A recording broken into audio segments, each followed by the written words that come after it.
خوشاب شہر کے مضافات سے ایک شاہ صاحب جو کہ دونوں پاؤں سے اپاہج اور مفلوج تھے، گولڑہ شریف حضرت پیر سید مہر علی شاہ رحمۃ اللہ علیہ کے پاس اپنی تندرستی کی فریاد لے کر پہنچے۔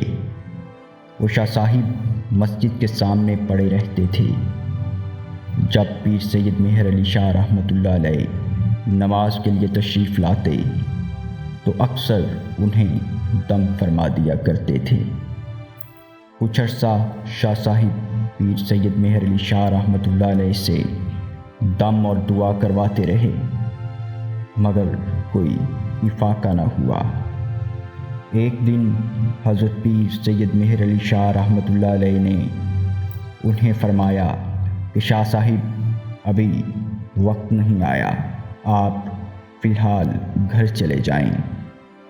شاہ صاحب تعمیل ارشاد میں گھر واپس چلے گئے۔ اس واقعے کو کافی عرصہ بیت گیا۔ ایک روز پیر سید مہر علی شاہ رحمۃ اللہ علیہ سیال شریف کے سفر کو گئے۔ راستے میں خوشاب کے ریلوے اسٹیشن پر آپ رحمۃ اللہ علیہ نے دیکھا کہ وہ شاہ صاحب گھٹنوں کے بل رینگتے ہوئے جا رہے ہیں۔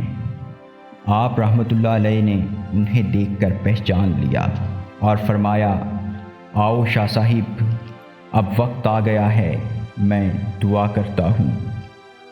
جب آپ رحمۃ اللہ علیہ نے ہاتھ اٹھا کر دعا کی تو خدائے تعالیٰ نے آپ کی دعا کو اسی وقت قبول فرما لیا، اور سب لوگوں نے دیکھا کہ وہ شاہ صاحب اپنے پیروں پر کھڑے ہو گئے اور اپنے پاؤں پر چلتے ہوئے واپس شہر چلے گئے۔